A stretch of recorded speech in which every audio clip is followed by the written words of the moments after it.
നമസ്കാരം. Raf talk ഫുട്ബോളിലേക്ക് അവർക്കും സ്വാഗതം.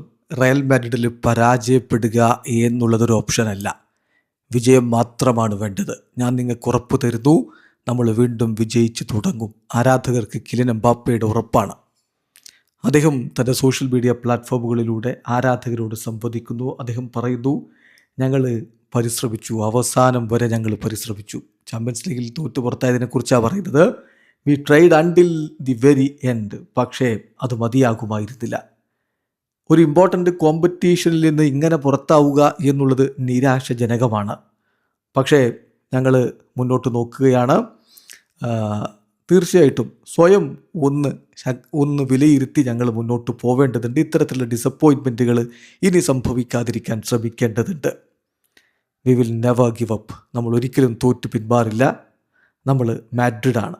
മാഡ്രിഡിൽ പരാജയം എന്നുള്ളത് ഒരിക്കലും ഒരു ഓപ്ഷനല്ല. പക്ഷേ ഞാൻ നിങ്ങൾക്ക് പ്രോമിസ് ചെയ്യുന്നു, ഒരു കാര്യം നിങ്ങളോട് ഉറപ്പ് പറയുന്നു, തീർച്ചയായിട്ടും അധികം വൈകാതെ നമ്മൾ വീണ്ടും വിജയിച്ചു തുടങ്ങും. But I promise you one thing, we will start winning again and very soon എന്നാണ് കിലിൻ എംബാപ്പെ പറയുന്നത്.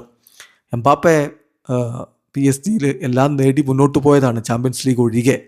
ചാമ്പ്യൻസ് ലീഗ് കൂടി നേടുക എന്ന ഉദ്ദേശത്തിലാണ് യഥാർത്ഥത്തിൽ റയലിലേക്ക് ചേക്കേറുന്നത്. അങ്ങനെ ബാലൻ ഡിയോറൊക്കെ അദ്ദേഹം സ്വപ്നം കണ്ടിരുന്നു. പക്ഷേ റയലിൽ അദ്ദേഹം എത്തിയ 2 സീസണുകൾ രണ്ടും ട്രോഫിലെസ് ആവുകയാണ്. അതേസമയം PSG ഓൾറെഡി അദ്ദേഹം പോയ ഉടനെ ചാമ്പ്യൻസ് ലീഗ് നേടുകയും ചെയ്തു. വല്ലാത്തൊരു വിധിയാണ് ഇത്. വീഡിയോ അവസാനിക്കുന്നത്. ഫുട്ബോൾ ലോകത്തെ കൂടുതൽ വിശേഷങ്ങളുമായി റാഫ് ടോക്സിൽ എത്താം.